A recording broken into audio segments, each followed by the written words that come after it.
À la tribune des Nations Unies ce matin, le chef de l'État s'est prononcé sur le programme de développement de l'après-2015. Le président ivoirien a invité la communauté internationale à planter le décor d'un développement économique et social qui réponde aux attentes des populations. Une délégation de l'ex-parti au pouvoir, le FPI, a échangé avec le Premier ministre Daniel Kablan-Duncan. Cette rencontre a tourné autour de l'intérêt général du pays, rencontre marquée par une proposition du FPI, l'Organisation des États généraux de la République. L'actualité sur le continent, c'est aussi la situation qui prévaut au Kenya après l'attaque du centre commercial revendiqué par les Shebabs somaliens.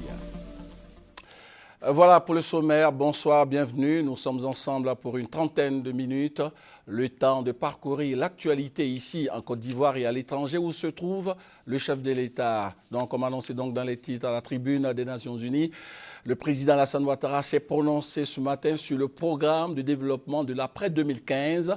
Il a invité la communauté internationale à planter le décor d'un développement économique et social qui réponde aux attentes, mais surtout aux aspirations des populations. Le chef de l'État ivoirien a indiqué que le monde a besoin davantage de solidarité pour atteindre les objectifs du millénaire pour le développement. Nous vous proposons d'écouter un extrait de l'intervention du président de la République à la tribune des Nations Unies.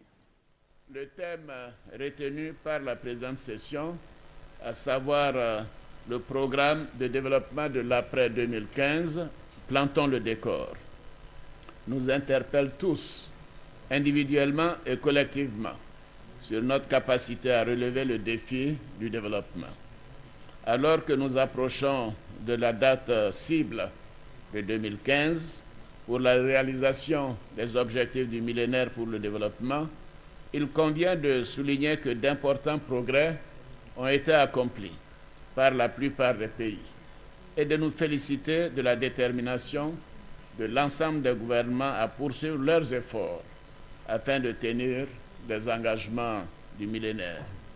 Même si beaucoup reste à faire et que les progrès affichés peuvent masquer des réalités nationales et régionales diverses, la dynamique actuelle semble irréversible, en dépit d'un contexte économique particulièrement difficile.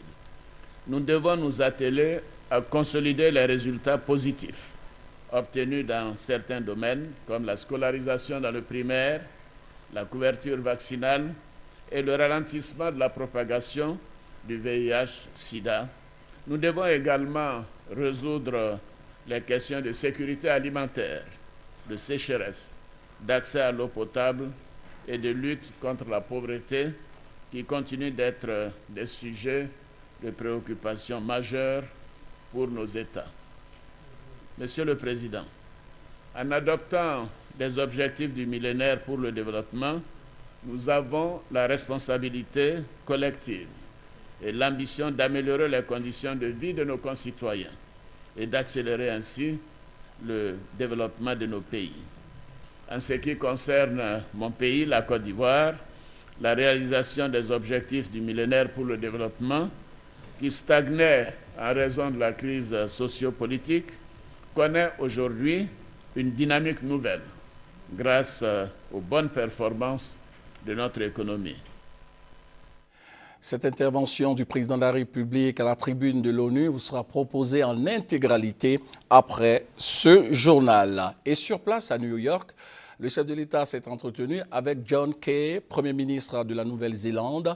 Le chef de l'État a également rencontré le président de la Guinée équatoriale, Obiang Nguema, avant d'échanger avec le président ghanéen John Dramani. Le compte-rendu de notre envoyé spécial, Awa Touré.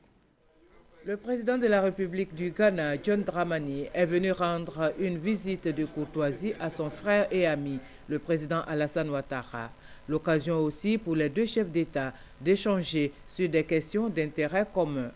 Un peu plus tôt, le président Alassane Ouattara était à la mission permanente de la Guinée équatoriale auprès des Nations Unies où il a été reçu par le président Obiang Nguema. Le chef de l'État est venu dire à son homologue le prix qu'il attache au renforcement de la coopération et des relations diplomatiques entre la Guinée équatoriale et la Côte d'Ivoire. Vous savez, je suis allé à Malabo à plusieurs occasions au niveau des rencontres interafricaines ou Afrique-Amérique dans ces derniers mois. Et nous avons évoqué ces différentes rencontres qui nous ont permis de mieux développer les bonnes relations qui existent si heureusement entre la Côte d'Ivoire et la Guinée équatoriale. Et de ce point de vue, nous considérons que nous devons tout faire pour engager une coopération sud-sud, et notamment dans le domaine agricole et le domaine pétrolier. Le président a bien voulu m'indiquer que c'était son souhait et qu'il souhaitait que la Côte d'Ivoire puisse apporter sa connaissance et sa réussite agricole, son expérience à la Guinée équatoriale, et nous de notre côté nous souhaiterions bénéficier de l'expérience de son pays sur les questions donc pétrolières, de contrats pétroliers. Et bien évidemment au-delà, c'est le renforcement de la coopération et des relations diplomatiques entre nos deux pays. Donc je voudrais, Monsieur le Président, vous saluer, vous remercier de cette opportunité qui nous est offerte. Et je souhaite que dans les mois à venir, après les contacts au niveau ministériel, que peut-être vous puissiez faire une visite d'État en Côte d'Ivoire. Avec le Premier ministre de Nouvelle-Zélande, l'honorable John Key, qu'il a reçu au bâtiment provisoire des Nations Unies, le président de la République Alassane Ouattara a fait le point de l'évolution de la situation en Côte d'Ivoire avant de relever les opportunités et les avantages qu'il y a à investir en Côte d'Ivoire. Dans l'actualité sur place en Côte d'Ivoire, la reprise du dialogue direct ivoiro-ivoirien. Une délégation de l'ex-parti au pouvoir, le FPI, le Front populaire ivoirien, a échangé avec le Premier ministre Daniel Kablan-Duncan. Cette rencontre a tourné autour de l'intérêt général du pays, rencontre marquée par une proposition du FPI au gouvernement. Le Front populaire ivoirien propose l'organisation des États généraux de la République. Francis Boifo. Le nouveau représentant du gouvernement dans les échanges avec l'opposition, Maître Jeannot Kouadio Aoussou, a été officiellement présenté à la délégation du Front populaire ivoirien FPI par le Premier ministre. Daniel Kablan-Duncan s'est félicité de la reprise du dialogue avec le FPI, soulignant que les précédentes séances ont enregistré de nombreux acquis. Le gouvernement assumera pleinement ses responsabilités chaque fois que le besoin sera, notamment pour adresser les préoccupations qui relèvent directement de ses missions. Cela dit, nous souhaitons que le dialogue politique se poursuive avec la même détermination, la même ouverture d'esprit et beaucoup de bonne volonté de part et d'autre. Sébastien Danon Djedje conduisait la délégation du FPI à cette rencontre. Il a dit la disponibilité de son parti à participer au processus de réconciliation nationale. Nous sommes heureux de répandre le dialogue parce que l'avenir de la Côte d'Ivoire en dépend. Nous faisons partie de cette Côte d'Ivoire dont nous voulons du bien, dans le sens du développement, dans le sens de l'apaisement, dans le sens de la réconciliation nationale. Et pour ce faire, le président Affi N'Guessan a proposé les États généraux de la République. C'est dans ces États généraux de la République que nous pensons pouvoir rassembler toutes les forces vives de la nation pour parler des causes profondes qui minent notre pays. Nous attendons qu'ils nous donnent leurs documents, cadre, les thèmes de référence de toutes leurs propositions afin que nous puissions analyser. Le président de la République est tout oui pour toute proposition qui vise à consolider la paix en Côte d'Ivoire. Toujours dans le cadre des échanges avec les partis de l'opposition, le ministre d'État auprès du président de la République, Maître Jeannot Kouadio Aoussou, a annoncé une rencontre avec le Front populaire ivoirien la semaine prochaine. L'actualité, c'est aussi la réforme des systèmes de sécurité en Afrique de l'Ouest, un objectif visé par les ministres de la CEDEAO en charge de la sécurité intérieure. Ces ministres sont depuis ce matin en concertation ici à Abidjan. Ils veulent apporter des réformes pour lutter efficacement contre les nouvelles formes de criminalité qui sévissent en Afrique de l'Ouest. Herman Niamia. Face à l'évolution de la criminalité dans le monde, l'Afrique de l'Ouest prend des dispositions.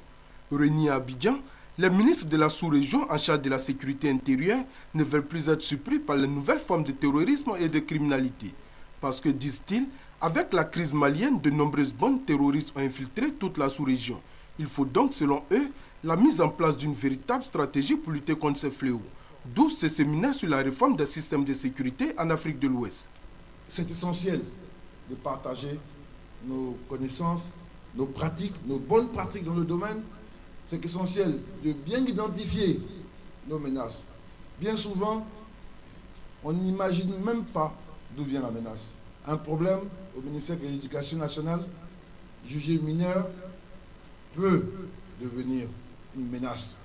Il ne faut jamais reculer devant des mesures courageuses qui vous permettent d'anticiper sur l'avenir, qui vous permettent de mieux sécuriser vos populations, qui vous permettent de donner la liberté. L'initiative des États ouest-africains est saluée par le professeur Alain Bauer. Selon ce professeur de criminologie, la criminalité et le terrorisme tels que pratiqués il y a une trentaine d'années ont beaucoup évolué. Il est donc indispensable de les combattre en équipe. Avant, on pouvait identifier un criminel et un terroriste. Aujourd'hui, on est face à des hybrides. Si l'Afrique de l'Ouest veut se donner un espace précurseur, une capacité à anticiper, à prévoir, avec un peu de courage aussi, alors elle peut parfaitement se donner les moyens. L'Afrique de l'Ouest bénéficie du soutien de la France dans cette volonté d'anticiper sur les crimes organisés. Ce que nous souhaitons, c'est simplement partager notre expérience. Nous ne souhaitons pas imposer un modèle. Le modèle parfait n'existe pas, il doit être adapté à chacun des pays de la zone. L'utilisation des outils d'Interpol dans la lutte contre la criminalité transnationale en Afrique de l'Ouest, la promotion d'un dialogue régional pour un partage du diagnostic sécuritaire, le contrôle interne des activités des forces de sécurité sont entre autres les thèmes qui sont au menu de ces 2 jours de travaux. Ensemble, voyons maintenant le savoir-faire des éléments des FRC formés par les forces françaises de la Licorne. Formation qui a pour objectif d'intégrer des soldats jugés aptes à intégrer donc la mission des Nations Unies pour la stabilisation du Mali. Direction la base française du 43e BIMA où le savoir-faire a été présenté au ministre chargé de la Défense. Le témoignage de notre reporter Abou Sanogo. Formé par la force Licorne pendant 6 semaines, 170 militaires des forces républicaines de Côte d'Ivoire participent à un exercice de synthèse au camp de la Licorne à Port-Boué. Cet exercice a pour but de valider les savoir-faire acquis par les soldats ivoiriens au cours des différents détachements d'instruction opérationnelle menés par la Licorne durant les mois d'août et de septembre 2013. Connaissance du théâtre, combat, secourisme au combat, contrôle de foule, tir au combat collectif, formation du peloton de réaction rapide.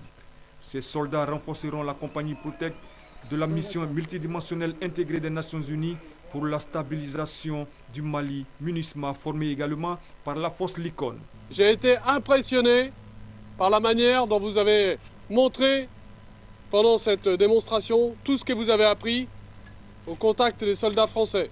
Et n'oubliez pas que vous le faites au service de la paix et au service de la sécurité des populations.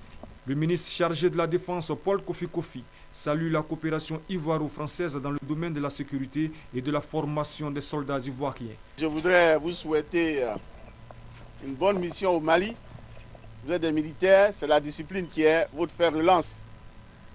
Respectez les autorités militaires, les autorités politiques du pays. Respectez les populations, pas des actions. Soulevez haut le drapeau de la Côte d'Ivoire et qu'on ne dise pas qu'un soldat ivoirien a posé un acte répréhensible. Cette compagnie est composée de militaires ivoiriens issus de 2 sections du bataillon d'infanterie de Daloa, une section du bataillon des commandos parachutistes et une section du bataillon blindé d'Abidjan. Poursuivons avec cet appel de fonds pour la construction de l'hôpital des Reins, un appel qui sera officiellement lancé par l'organisation non gouvernementale Servir au cours de la 9e édition du gala de l'ONG. Plus de 700 convives sont attendus pour apporter leur contribution à la réalisation de l'œuvre de portée sociale et humanitaire. Le point avec Christelle Menant et Victorine Yaoyoboy. 2 dialyses par semaine au lieu de 3, 4 heures de temps au lieu des 5 recommandées pour épurer correctement le sang. C'est le sacrifice que doivent faire les quelques 500 dialysés de Côte d'Ivoire. À cela s'ajoute un coût de 1 750 francs CFA par dialyse dans le public et 100 000 francs CFA en moyenne dans le privé. 300 à 400 autres malades d'insuffisance rénale ne peuvent être pris en charge et sont encore sur liste d'attente. Malgré les nombreux efforts consentis pour renforcer les moyens techniques de prise en charge de la maladie, l'insuffisance rénale reste un grand problème de santé publique en Côte d'Ivoire. Jusqu'à aujourd'hui, il y a des générateurs de dialyse, mais ça ne suffit pas parce que les dialysés sont beaucoup. De jour en jour, il y a de nouvelles personnes qui tombent dans l'insuffisance rénale. Aujourd'hui, s'il faut se déplacer, aller en Europe pour la transplantation, si on arrive à faire ici à moins de coûts, c'est bon. La transplantation revient à 10 millions. Et les médicaments reviennent à 250 000, 300 000 par mois et toute la vie.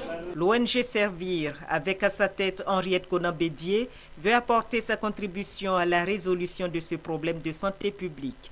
L'hôpital des Reins, projet d'envergure en cours, estimé à 5 milliards de francs CFA, se veut une réponse aux souffrances des malades du rein. Situé dans la commune d'Atekoubé, il abritera un centre de formation, une unité de dialyse de 16 postes, un laboratoire et une unité de transplantation rénale. Le terrain est acquis, la clôture et le terrassement des 4 hectares bouclés à 100%, mais le financement non encore clos. Le 9e gala de Servir, le 25 octobre prochain, sera le coup d'accélérateur dans la mobilisation des fonds pour mener ce projet à son terme fin 2015. On lance donc un appel à tous ces partenaires, aux populations, aux responsables et dirigeants d'entreprises pour que tous participent de façon massive à ce gala. Environ 700 convives attendus pour leur générosité afin d'aider à relever ce défi vital que représente le futur hôpital des reins de Côte d'Ivoire. Comment lutter efficacement contre les maladies du cœur? La réponse a été donnée récemment au cours d'une campagne sur la promotion du sport et la communication sur la qualité de l'alimentation, campagne organisée par la Fondation des maladies du cœur de Côte d'Ivoire. Francis Boifo. Faire du sport un remède efficace contre les maladies cardiovasculaires. C'est l'objectif de la Fondation des maladies du cœur de Côte d'Ivoire. À l'occasion de la 2e édition de la fête du sport, cette fondation a mobilisé plus de 2000 personnes au stade INJS de Marcory. Sur le même site étaient pratiquées une vingtaine d'activités sportives.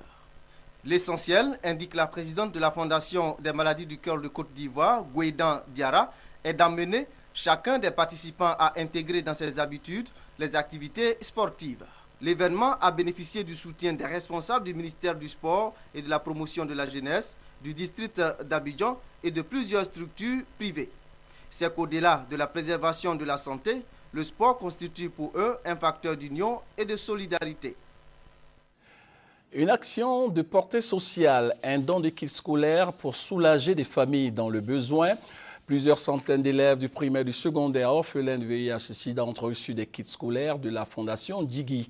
La cérémonie de remise a eu lieu dans la commune d'Atekoubé en présence de notre reporter Honorine Anigori. Son compte rendu. C'est en vue de contribuer à une bonne rentrée des classes des enfants orphelins du fait du VIH/SIDA et de parents démunis des classes du primaire et du secondaire de la commune d'Atekoubé que la Fondation Djigui a procédé à cette remise de kits scolaires. Une façon de dire qu'ils ne sont pas oubliés et leur donner de l'espoir en cette rentrée scolaire 2013-2014. Cela fait à peu près 2 ans que nous avons recensé des enfants orphelins du fait du VIH/SIDA et d'autres enfants vulnérables que nous avons recensés pour leur permettre en tout cas d'aller joyeusement à l'école et de ne pas avoir de soucis. Ce don est le bienvenu pour les bénéficiaires qui retrouvent la joie d'aller à l'école. Je suis content d'avoir les kits scolaires et je remercie Cissé Djigiba et M. Dao Paulin-Claude que je suis en classe de CM2 et je dois travailler pour avoir mon entrée en 6e. Le maire de la commune d'Atekoubé apprécie cet acte de générosité de la Fondation Djigui. Il a traduit la reconnaissance de la municipalité. Une main secourable venant de la Fondation Djigui est un acte fort, non seulement de foi, de générosité, mais aussi d'espérance. Nous sommes très touchés. Une année scolaire qui s'annonce bien pour ces élèves de la commune d'Atekoubé par ce don d'ouvrages scolaires d'une valeur de 2 millions de francs CFA. Faisons une escale dans le secteur agricole.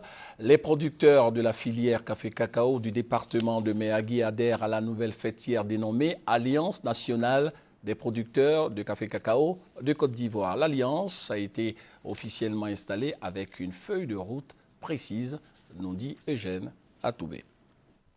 La section de Méagui de l'Alliance nationale des producteurs de café et de cacao de Côte d'Ivoire regroupe tous les producteurs de ce département en ses sous-préfectures, villages et campements. Un bureau composé de 9 membres, dont un président, va assurer la coordination de toutes les activités de l'ANPCCI au plan local. Savadogo Salam Palega, élu à la tête de cette section, a choisi ses collaborateurs sur la base de leur appartenance à une coopérative dans chacun des 8 plus gros campements de Méagui.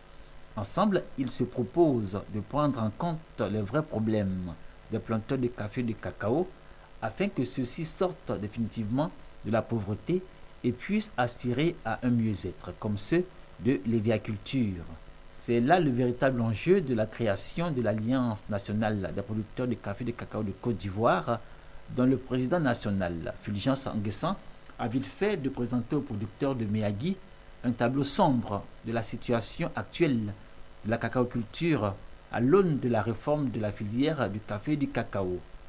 Le sous-préfet de Kouyo, Arnaud Quadio Mathieu, a salué la volonté des producteurs de Méagui d'être acteurs de leur réalisation. Une exhortation implicite à s'engager pour la qualité des produits commercialisés.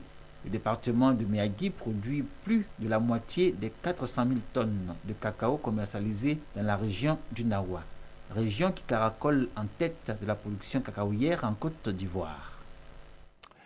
Le lundi 25 novembre prochain, le président Alassane Ouattara se rendra dans les régions du Bouéké et du Bélier.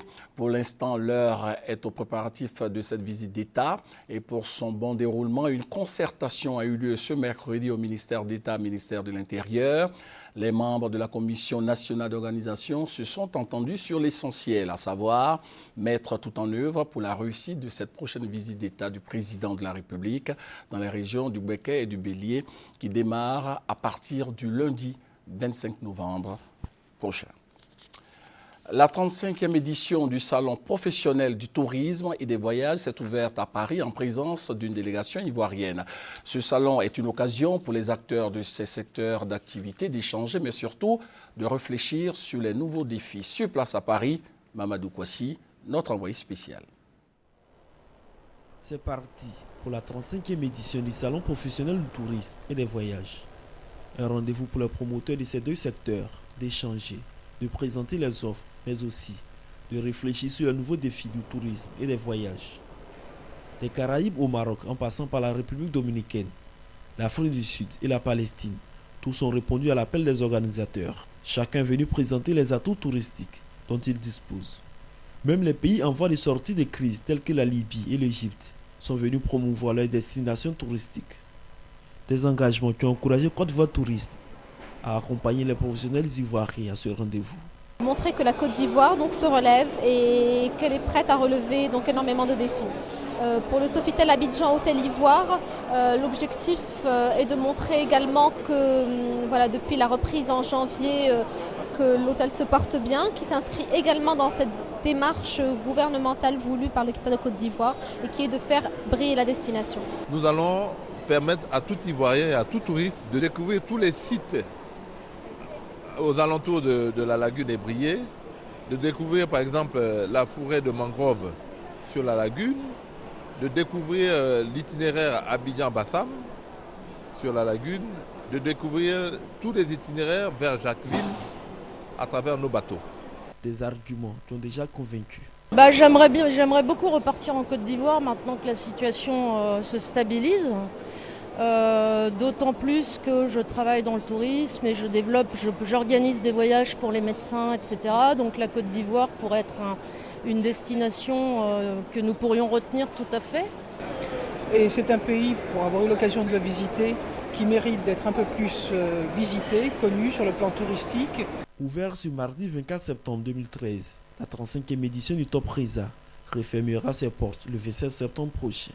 Pendant 4 jours, les professionnels du tourisme ivoirien vont tenter de convaincre les opérateurs du secteur ainsi que les touristes afin de promouvoir la destination Côte d'Ivoire.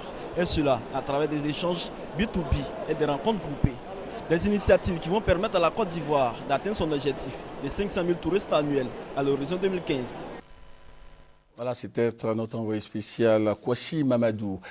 L'actualité sur le continent africain, c'est aussi la situation qui prévaut au Kenya avec l'attaque du centre commercial revendiqué par les Shebabs somaliens. Le dernier bilan qui fait état de 61 morts parmi les civils devrait s'alourdir. L'identité précise des assaillants reste encore inconnue. Cette vidéo amateur fait le tour de la planète depuis ce matin. Nous sommes au début de l'attaque du centre commercial de Nairobi par les Shebabs somaliens. On y voit l'intervention courageuse d'un policier pour sauver une mère et ses enfants. Dans d'autres images, on voit de nombreux otages qui évacuent le centre. C'est un journaliste qui était sur place qui a filmé. Il est traumatisé par ce qu'il a vécu. C'est quelque chose que je ne peux pas oublier. Je me rappelle tous ces gens vivants, mélangés avec des cadavres. C'était horrible. Le calvaire aura duré 4 jours. La prise d'otage a coûté la vie à au moins 61 civils, 6 membres des forces de sécurité kenyanes et 5 assaillants. Le bilan pourrait s'alourdir car une partie du toit du bâtiment s'est effondrée et une 60aine de personnes sont toujours portées disparues. Un deuil national de 3 jours a été décrété. À Nairobi, les drapeaux sont en berne. Les Kenyans se disent soulagés, mais ils veulent des réponses, notamment sur la véritable identité des membres du commando. Nous voulons savoir qui sont ces gens-là. On dit plein de choses différentes. On nous dit que certains sont morts, que d'autres ont été arrêtés. Nous voulons que des enquêtes soient ouvertes pour que l'on connaisse la vérité.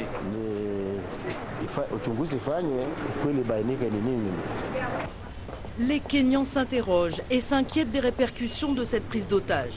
D'autant que les Shebabs menacent chaque jour le Kenya de nouvelles attaques s'il ne retire pas ses troupes de Somalie. Face à cette pression, le gouvernement appelle à l'unité et affirme ne pas être impressionné. Elle insiste sur le coup de filet et l'arrestation d'une dizaine de suspects.